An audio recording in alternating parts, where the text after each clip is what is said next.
Hello, welcome back to another episode of the Holton Talks. Today is me, Scott Acton, and it's just Jamie today. Aaron is still suffering with a bad back. Okay. No, good man. How are you? Yeah, good weekend. All the better for Villa carrying on with another 3 points against Southampton yesterday. Solid win, got there in the end, and probably results haven't gone too bad for us this weekend, but we'll get on to that. 3-0 yesterday, just job done in the end. Yeah. I mean, all that matters at this stage of the season is the 3 points. But to do it in a way where you've missed two penalties yet you still won, gets a clean sheet 3-0.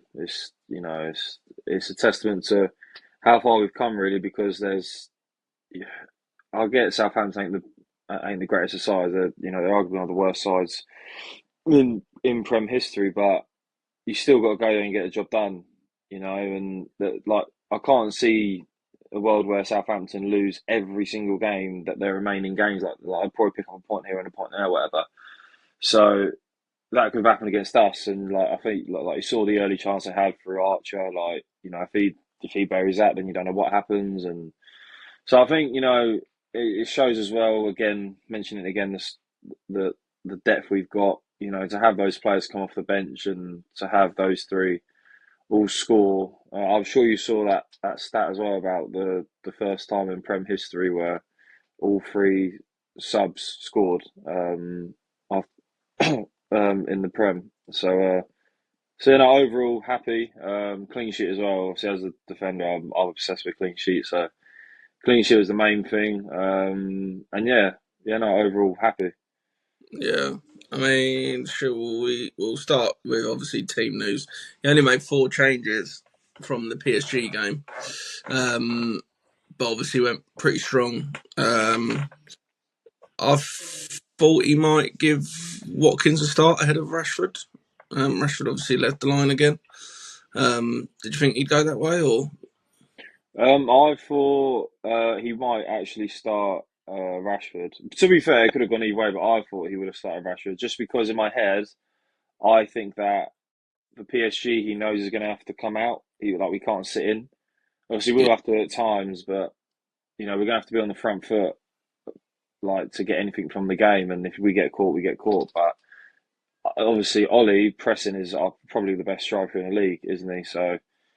I think he's going to go with Watkins to start, obviously for the PSG game. So I thought he might be doing it to give him a rest. But again, if he started him, then because he hasn't had a great number of minutes, you can look at it in the way of just building his sharpness up. So if I'm honest, it could have gone either way. But for me, I thought Rashford would have started. yeah.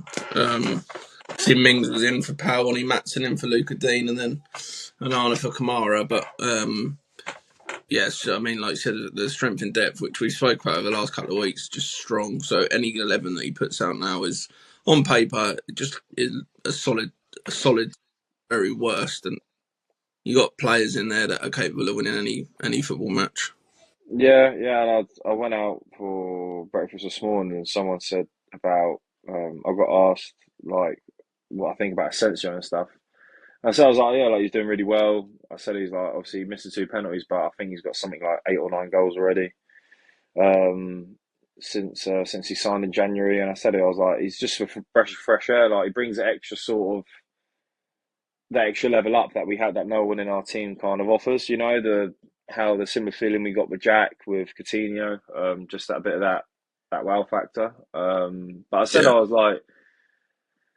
We're in such a privileged position right now where we have such a good front line that no matter what you do, it's unbelievable that front line you put out. It is again obviously we always play with like a 4-4-2. So your two strikers and your two wide men. Let's say it's Ramsey, Watkins, Asensio, and Bailey. You've then got Marlon, Rashford, and whoever you can play McGinn. McGinn can play in that role as well. I've missed someone else out as well, but it's an absolute joke what you can the amount of attacking talent we can do. And like I said, it showed on Saturday, bringing all those for all making those changes, and then to then bring the players on for all of them to score. It's like I said, we're in such a privileged position right now. Yeah, I was watching a Southampton like TikTok channel earlier. They basically just said how good Villa looked now. Just said Villa are a proper team. And he did speak about Asensio and said, although he missed the two penalties, he said he was just a level above. You can just tell watching him, the eye test doesn't lie.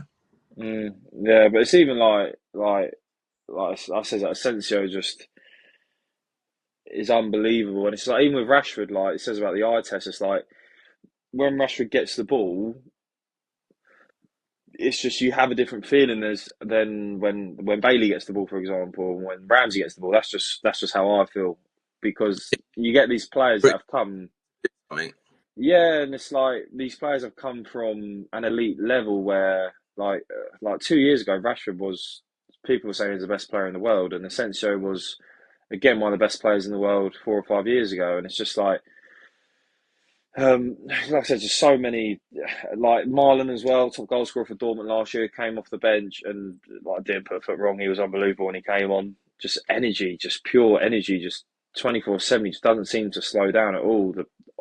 Out of possession, in possession, he's just. I'm really happy with him how he's settled as well. Bearing in mind he's had very limited game time. I think that's three games in a row he's scored now in the Prem. I think you got Brighton, Forest, and Southampton. So yeah, hopefully he can get started some more games because every time I watch him play, he's unbelievable. I think he ain't put a foot wrong. no. I mean, we'll go through the goals. Obviously, we'll start with the first penalty. See, Watkins hadn't been on long. I think it's Tielemans that plays a little pass in between the defenders, and obviously Watkins does well just to manoeuvre his body in front of Bednarak. I don't think the first one is too bad a penalty. It's a decent height, but it's a pretty good penalty. He's hit it quite well compared to the Mm. second. Yeah, Um, I agree. but then obviously we get the first goal. Little 5 yard pass from Mings into Yori, and then um, the run from Watkins is really good because he makes Tielemans have to play the pass. And it's a difficult pass, and Yuri it's a great pass and a great finish. He knows that he can't bring it down, and to obviously loop it over Ramsdale. Just a really good goal. But the run, I thought the run looked really good because you see he's looking, he's not moving, and then bang, he makes the run. You know, a little 5 yard burst, and the ball is telling Tielemans, right, play the ball over the top for me. I'm going to make the run. Um, and you don't really see many goals like that, do you? No, you don't know. And I feel like with Ollie as well, like Ollie's always making those runs. And I see with Rashford as well, like Rashford is always, like, since Rashford's come to Villa, when he's been playing in the nine role, he is a willing runner.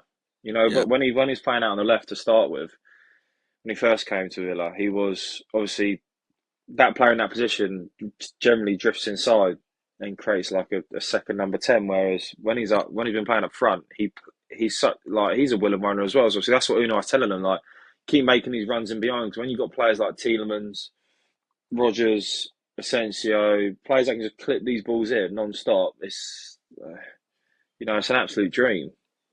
yeah. I mean, let's just Watkins. Does that put him on 73 or 74 goals now in the Premier League? He's either one behind Gabby now or he's level. No, I can't remember. But I mean, you'd like to think that he'd break it this season, wouldn't you? Yeah, yeah. I mean, What, four it, seasons? Fifth season? this is fourth, isn't it? Fourth season? Yeah. That's some going that, really, for Premier League goals. Yeah, yeah. I mean, I saw that out of the current Premier League players, he is only the third man like who's playing in the Prem currently to have had three seasons in a row getting 20 plus goals and assists. I think the other ones were uh, Haaland and Salah. Yeah. So It's it's just like amazing. that finish at the weekend was one where, again, he didn't have to think about it. It was ball over the top. Can you make a connection? Yeah, but that's where he's at best because when he's because when he has too much time to think about it, he's even admitted himself. He said about he got interviewed after the Arsenal goal, where he got Kashi left foot at the Emirates, and he Yeah, caught it on the volley when we for 2-2 when we went 2-0 down. And he said, then he was like, I had no time to think about it, and he was like, he was like, sometimes I can dwell on chances, but he was like, when I have no time to think, it's just more natural instinct.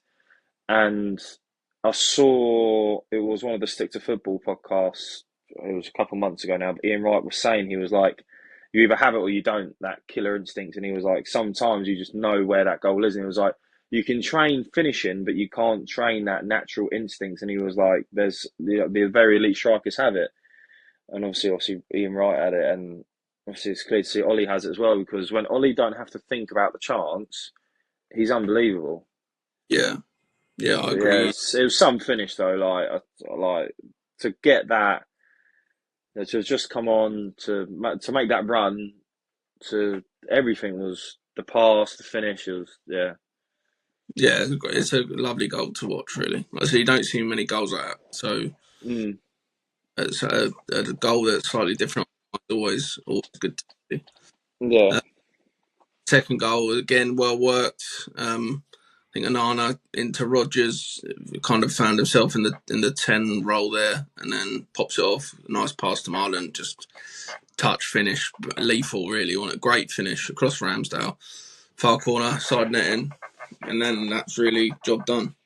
yeah. I mean, you look at it in recent weeks, Onana and Marlon have been bench players, and so I know Onana started on the weekend, but you know that little sequence there includes two players that haven't had a great deal of game time recently. So I think the pass into Rogers is has gone quite underrated. I think it was a good pass by Nana into Rogers, and Rogers driving forward with it, and then the ability to use both feet, shift out to Marlon. And like I said, I just spoke about Marlon already. That's his bread and butter, cutting it across bottom left hand corner. It's what he done last season. It's what he started to do at the start of this season with Dortmund when he played, and then he's done it already a few times for us already. Yeah, So but we don't really have a player like that either. You know, like someone when he gets it, it's a snap finish. yeah, You know, like there's no real backlift. It's just a bang, and he gets a lot of power off that.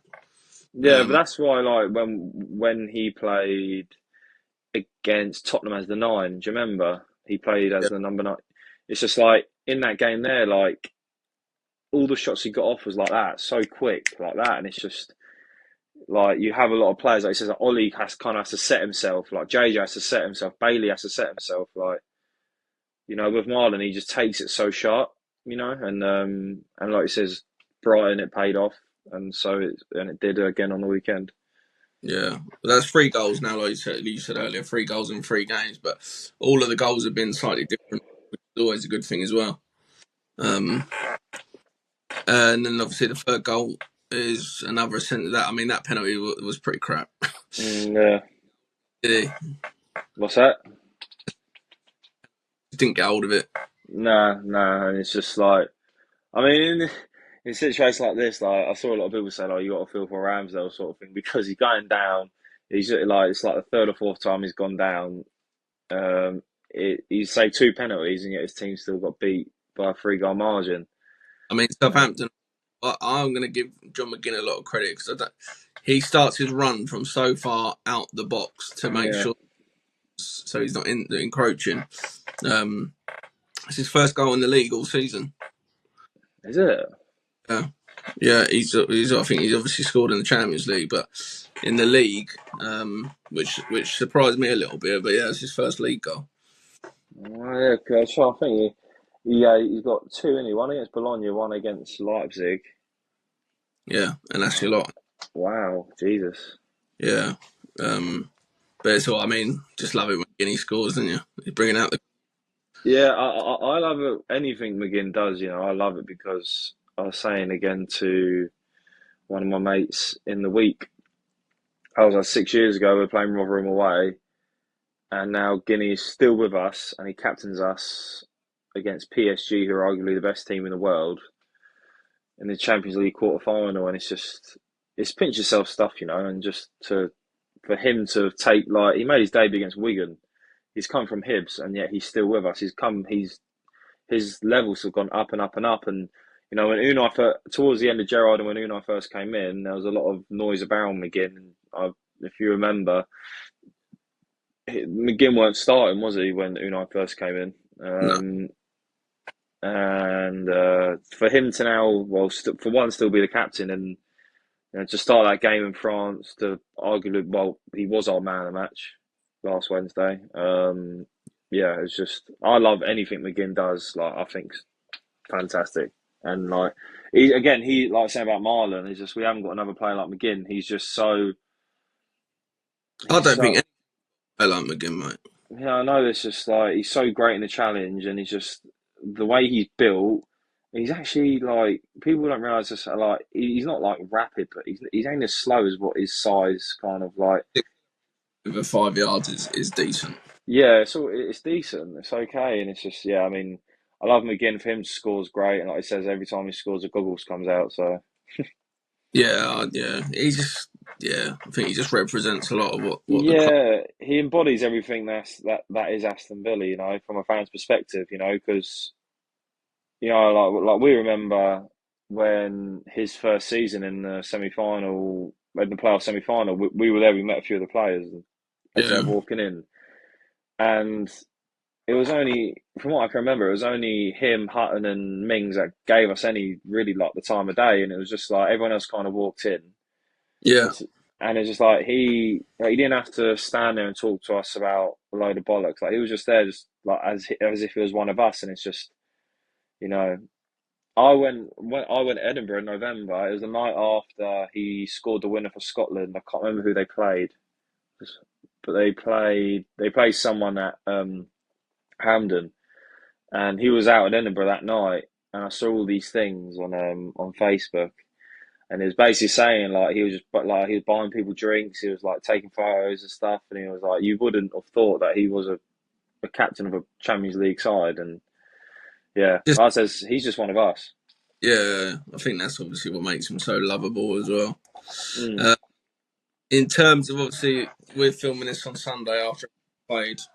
Um, put us kind of right back in the mix. Obviously, Forest lost again to Everton. Late 4 goal. Um, Newcastle fresh United today, and City fresh Palace yesterday. Chelsea drew. Um, Brighton drew with Leicester, which was definitely 2 points drop with them, and Fulham and Bournemouth actually played tomorrow. But as it stands, we've got a nice 6 point gap from us down to Fulham, who are eighth, and Brighton also 48. Bournemouth on 45 at the moment. We're now sat seventh on 54 with joint with Chelsea, City on 55, Newcastle on 56, and Forest on 57. Newcastle have got a game in hand though in the week against Palace on Wednesday. Um, yeah, I mean we can't do any more at the moment. If you had said like before the Brighton game and the Forest game and the Southampton game, if you could probably have taken 7 points, you would have. But to get nine, um, just keep grinding the results out. Yeah, keep showing the results out. I think um, obviously if you say to ourselves that we win every game for the rest of the season, then it's as simple as that. We'll get top five because we still got to play teams in and around us. Like like we got Newcastle um, next weekend. We've got City. I think the game after Newcastle, I think it is on the Wednesday night. I think so. It's just like they're two massive games, and it doesn't fit. It doesn't feel. It feels weird saying we're going to the Etihad with it's like a 6 pointer, like. But it is now. We're at that stage now, and it's if it's say you get a point at the Etihad and you beat Newcastle, and then you draw one and win the rest of your other games, or however it ends up, like we would be in that top five, and obviously it is now confirmed that it is five teams. Um, Yeah, so so yeah, for me, I am confident about because I just think we have so much talent in our squad, and you have to think everyone's starting to get a bit leggy. You see in Forest now, they barely rotated. They barely rotated their team. They've gone deep in the FA Cup. They've gone obviously like I said they've barely rotated in the league. They've had next to no injuries all season. Is it a coincidence? And now they're dropping all these points. Like they're tired, but we're in the fortunate position where we can make 8 changes one week, 4 changes the next, 7 changes the next game, and then we're then going to make another 4, 5, 6 for the game on Wednesday, and it's just, and then again for the Newcastle game, then again for the City game, and it's, Yeah, that's where I think that's going to put us a step above and all these other teams, because a lot of teams, I mean, it kind of contradicts my point because obviously Newcastle have just gone on and smashed United, but like you look at the depth of Newcastle as well, their depth ain't all that great either, and it's like, you know, they had a long season last year. They had a nut this year again. Haven't rotated a great deal. They went all the way out to the League Cup final. Got knocked out in not the round, just gone the round before in the FA Cup. So it's like, they've had a long season as well. So like, can they keep that up?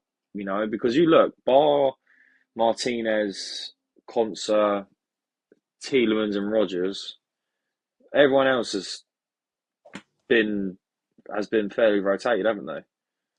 yeah. I think personally, out of all of the teams, I've seen them over the last couple of weeks. Newcastle are obviously just riding that wave of momentum from the cup final. Especially when that game in hand as well. Yeah, and I think if they beat Palace, that would put them third, and you'd be flying. And Newcastle at home is just a different beast. Forest, they'd be looking over their shoulders, and I think their next game's at Tottenham, and Tottenham. Listen, they're not exactly pulling trees up at the moment, and they got spanked today by Wolves, but still a tough game.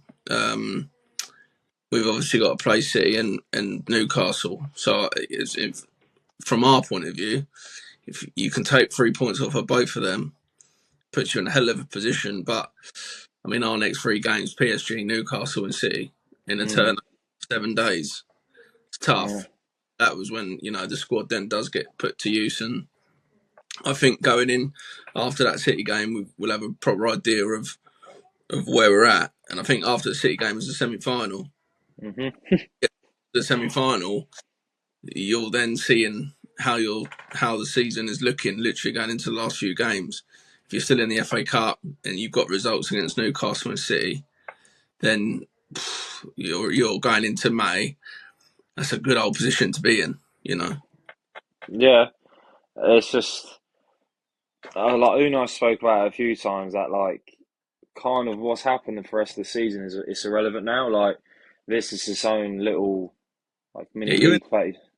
a 6-7 league game, mini league now, aren't you? Yeah, that's what it is, and it's just like I says, if out of these last, if you're talking just the league, out of these last, well, we've got left 6 now.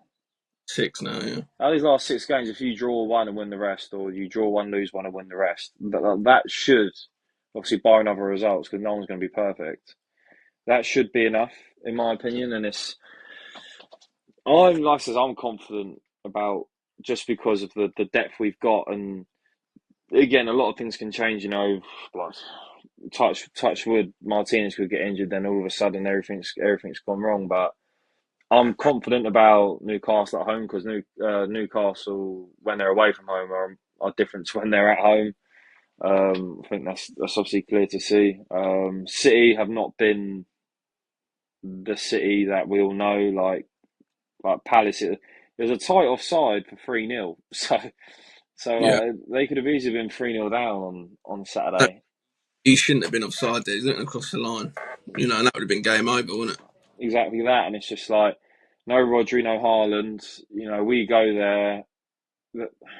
Like again, I don't go to the Etihad and I think, oh, like this is obviously going to be tough. But I think we can. I do feel like we're at that level because obviously City have dropped their standards and obviously we've just gone up and up and up. You take away what happens PSG on Wednesday. If you can win, if you get 4 points from Newcastle and City as a minimum, you're looking really, really good. Yeah. Yeah, I mean, still all to play for. We'll segue into PSG. Obviously, we didn't do a recap after the PSG game just because the diaries and dates didn't align. Third goal was a killer, really, wasn't it? Oh, it was like a dagger through my heart. It was tough. Yeah, kick in the gut, hands on heads. I mean, I knew PSG were good, but it's the first time I've really watched Villa lose in a long, long, long, long time, and just held my hands up and thought, do you know what? We've just been beaten by a better team, and Did there's you nothing. not? There is sometimes No. wrong with that, and I think when we're back in Villa, we never back them to lose. We think we can win every game, but that would just, I was just like, what? That's a proper team, that. Yeah, like, did you not find it quite refreshing though that when you lost, you like you didn't have no leg to stand on because you were like they were just too good. Like it actually it felt weird for me because like usually like I remember when we lost to Liverpool 2-0, and it's like I remember like Watkins had a couple penalty shouts, and Yeah, like we've had chances, or it's just none of that. yeah, like I said, I just and it first time I can remember in a long, long, long time where I'm watching Villa and thinking, like, these are just a really good bloody team. We had 7 shots as well, but it doesn't feel like we had 7 shots whatsoever. It felt like we had the goal and that was it. And I watch Villa and keep an eye on the clock, and I'm thinking, I was like, bloody hell, we still got like 70 minutes of this, so we still got 69 minutes of this, 68 minutes of this. I mean, going into Tuesday, it will be buzzing regardless. It's got no choice but to be. Um, and listen, stranger things have happened. But would do you think it'll go similar 11, or do you think it'll go a bit more slightly attacking? Maybe a Watkins and a Rashford, or something like that. Watkins and Rashford off the left, and a Asensio starting, or Yeah, well, I mean, again, I said preview. I said that the only way we'll get joy is on transition and catching them off guard, like what happened on Wednesday. yeah, I think it'll be the same. That's why I think he's going to go with like pace, but I feel like he might go with Rashford off the left, Watkins up front. I told you my reason for obviously Watkins with the press. McGinn will have to play as well, I think, because again, McGinn is the dog we got. McGinn is a workhorse, and again another thing that I noticed on Wednesday is that I says to the old man when we were watching it, I said I was like the one thing that we've got that PSG don't have is physicality in midfield, and that comes through McGinn. You know, if McGinn's playing off the striker, if he's playing off of Watkins, then if you've got McGinn dropping in, you know, no, not one of those midfield three would be able to put up with him, and he drew a few fouls, and obviously then done really well to create the goal on yeah, Wednesday. But yeah, I feel like he'll go with pace. He has to do it. He has to come out. Sorry, I don't see a world where we sit in as deep as what we did. I get we'll have to sit in at times. You know, if we go 1-0 up, I get that. You know, we might have to then sit in for a small period, or we have to dig in for times in the game. But we can't soak up all this pressure and let them have another 30 shots on us. Do you know what I mean? We have to. Well, I don't know if it'll be like how the PSG game went with Newcastle last year. I don't know if it'll be like that, like just high press constantly. I don't know if it'll be like that because I don't think that's Emery. But I think it would be similar. He'll set up similarly to how he done City. Remember City last year where he picked the moments, like because we did sit in for periods of that game, but we picked our moments of when to press, and that's when we got it right. yeah. I, See, if it was me, and listen, Emery knows a lot more than me, I'd actually be tempted to go. Obviously, Conter and Powell, so Powell can obviously play. Um, I'd be tempted to go Matson at left back just for pace. Mm. Because I felt like Luke Dean just did struggle, especially against Douay on that side for pace. Any fullback in world football will struggle against that fucker. Anyone, if they could put Douay, Barcola, Kvaratskhelia, or Dembele, whoever they wanted, it's a joke. True, bit harsh. Kashi at right back. I would then go Yuri Kamara. I'd actually go Guinea off the right to keep an eye on Mendes. Mm. Um, Rogers as a 10 because I think he could get on the ball and actually just be a bit more direct and then actually receive it higher up the pitch. And then Rashford off the left and Watkins and just listen, we've got nothing to lose. Just an aggregate. It's a cup game. If you're going to lose bloody 10 on an aggregate or keep it a 3-1, it don't really matter. You're still going out. So I'd rather them go and have a good go. Yeah, all I'd say is that the first goal's massive. Like if we can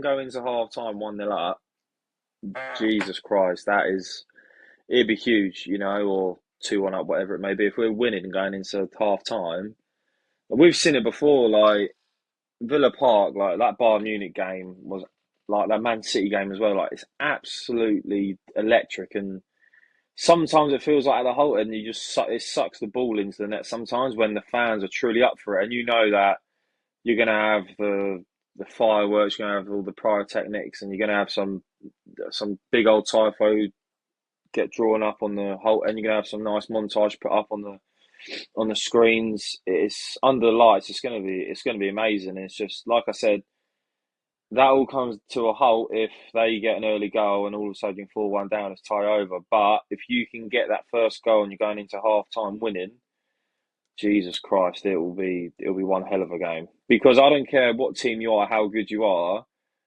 we let them play. So they were unbelievable. The best team I've probably seen Villa play, if I am being honest. Like I said, first game I come away from now, I was like, they're too good. Yeah, But we did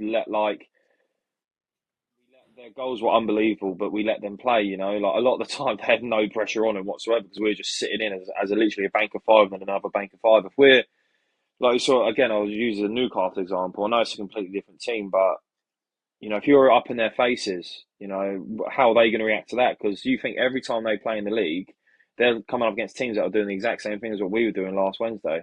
yeah, Donnarumma's awful with his feet. So I was like, well, how's he going to react when you got Watkins and Rogers both pressing him from either side? Like, what's he going to do?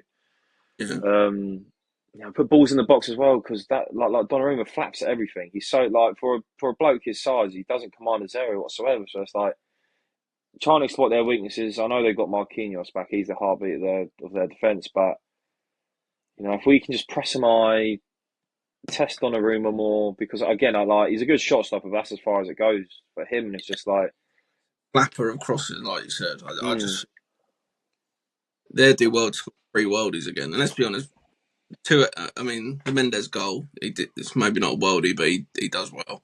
The other two are worldies. I mean, they mm. do well like that again. Um, so if we're compact and don't give away anything stupid, we've always got a goal in us. Um, yeah, like I said, stranger things have happened. I'm just like it's weird because you have time for it to settle. I've actually kind of forgotten about the third goal because I still believe we can go through. There's a very slim chance we'll go through, but I still think we can. Like, I'm going to Villa Park thinking instead of thinking like, oh yeah, I'm here for like one last joyride. I'm thinking that if we get that first goal, then it's all hell break loose. Majority of the supporters will be, especially when you're there on the night. You're gonna even the most pessimistic will be like, "Ah, oh, game over." But the closer it builds to kick off, and then you get in the ground, and you're hang on a minute, like everyone's up for this, and you're thinking, yeah, okay, maybe, just maybe. Like I said, if you score early, then it's proper game on. Yeah, well, that's just what we got to hope for. If we can get our first goal and we're going into half time 1-0 up, then it's unbelievable. Or we've had a really good half, whatever it may be.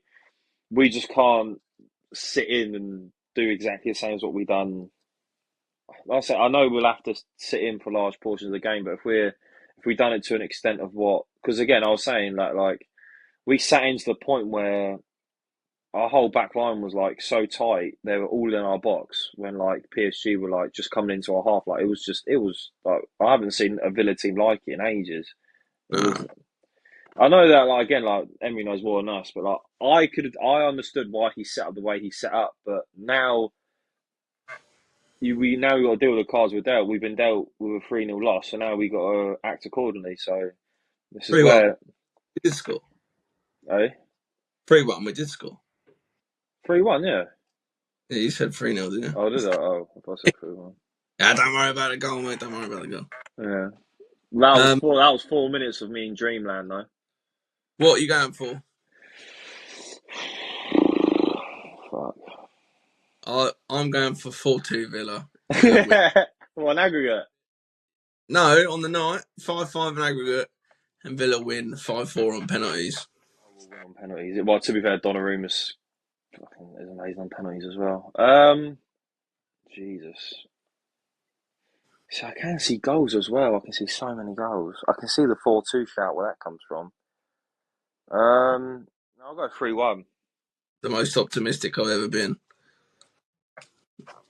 3-1. For Yeah. anyone still watching at this point, let us know in the comments what you think the score's going to be. Anyone else, any neutral watching this right now, will be like, "What a pair of twats!" Like, who the like after the game we've just watched on last Wednesday, and they're like, and they think they're going to win by 4-2 or 3-1. Jesus, Yeah.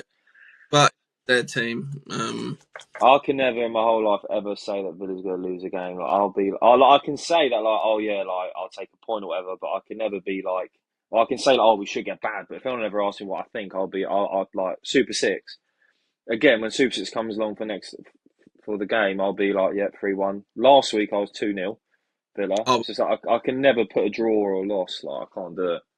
it, like I said, strange things have happened. Blues think they're the best team in the world this year, and they're going to get beat by Peterborough in the whatever that cup's called, St Johnson. No, what is it now? Papa John's Trophy. Papa John's Trophy. So stranger things have happened. They're still They're shit. fucking shit. So They're awful. that, eh? But I watched a bit of their game and I watched it. It's just like the standard was just all like it's just.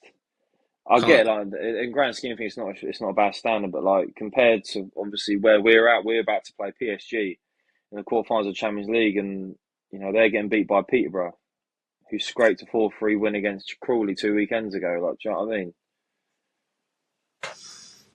Eh. Yeah.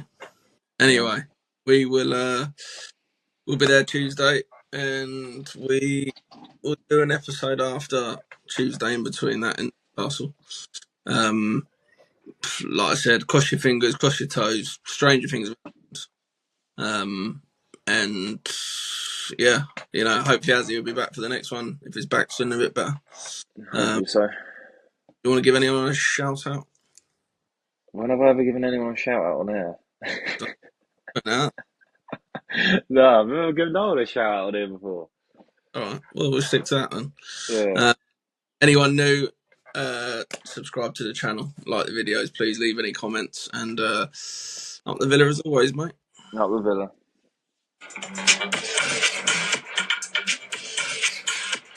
Is that it? I need